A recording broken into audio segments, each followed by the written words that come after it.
soul exist? Soul? Yes. Whose soul? And one more. What is the purpose of life?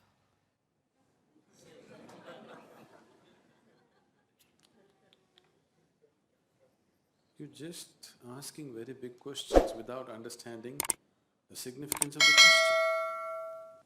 See, when you ask, does soul exist, you're not talking about an academic subject. You're asking, what is the nature of who I am? Or you're saying, I don't know a damn thing about myself, please tell me. Yes? Isn't it? You're asking this very easily because you have not been touched by the pain of ignorance, the pain of not knowing who you are. It has not torn you apart.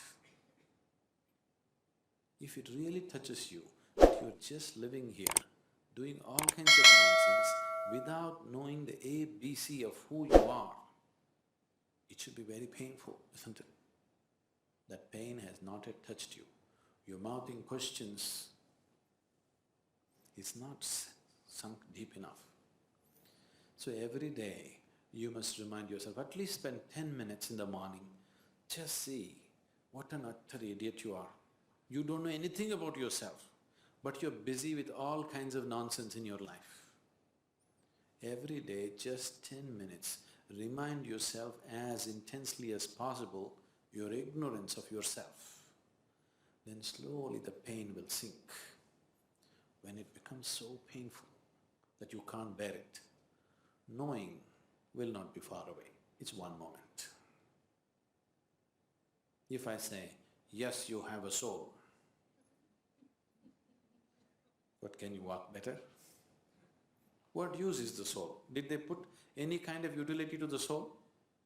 These two are useful. That other soul that they're talking about, is it of any use? It's of no use. So don't talk about it. And if I tell you it is there, what does it do to you? If I tell you, no, it doesn't exist, what does it do to you? Nothing, isn't it? Only thing is, the next dinner party that you go, you can entertain people around you talking about the soul. But as far as your existence is concerned, nothing changes, isn't it so? Yes? Nothing at all will change, isn't it? So if you're asking the question, fundamentally you're asking a question, what am I? Who am I?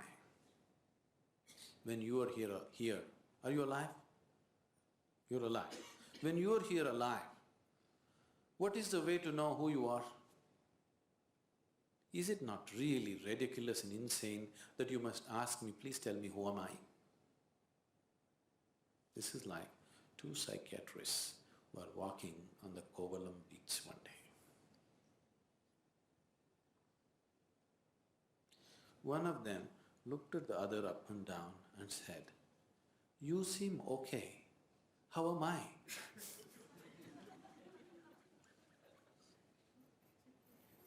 This is just like that, isn't it?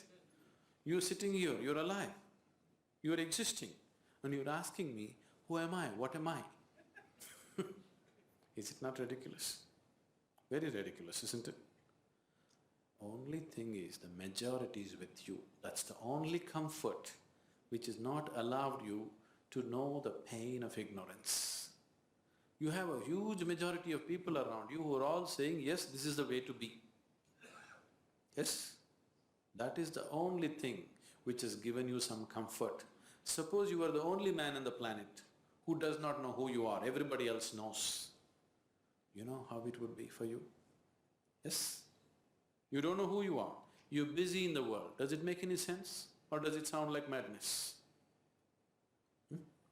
Insanity, isn't it? But the comfort is, you're in a huge asylum where everybody's like you.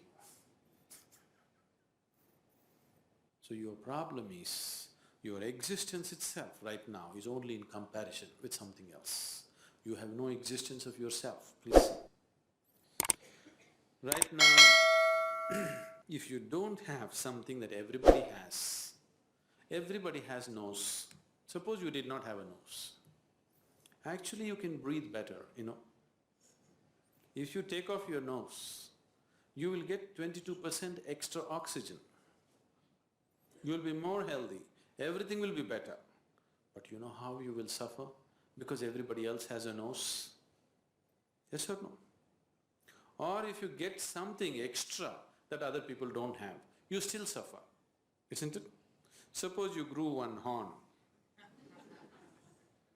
You know how terrible it would be? But if everybody had a horn, then we would be polishing it and decorating around, Your very existence is in comparison. There is no existence of yourself. Everything is in comparison.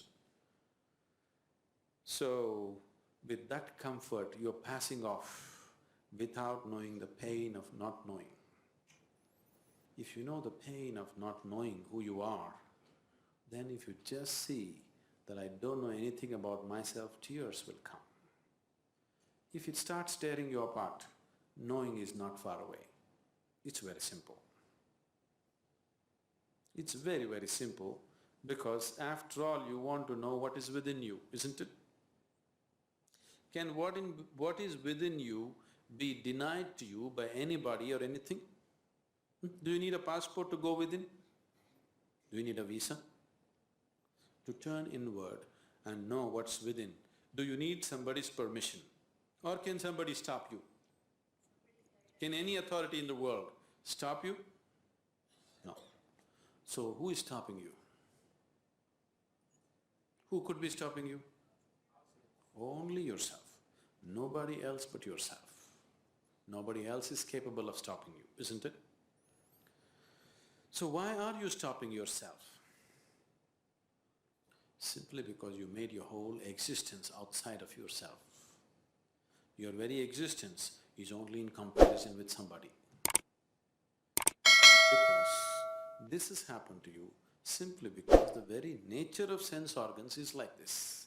Because your experience of life is limited to sense perception, that is the reason why you are existing in comparison with somebody, not by yourself. Because sense organs are like this. If I touch this, this feels cool to me. This feels cool to me not because of the way the steel rod is, simply because of the way my body temperature is. If I lower my body temperature and touch this, this would be warm to me. Yes? Is it so? If I lower my body temperature to -100 and touch this, this would be red hot to me. Is it so? So your very basic experience of life, because it is limited to sense perception, everything is in comparison. So your very existence has become in comparison. If this has to change, philosophies and teachings are not going to change this fundamental reality. If your experience of life transcends the limitations of sense perception, suddenly everything is different. When we initiated you into Shambhavi, if you gave yourself to the process, it could easily take you beyond sense perception.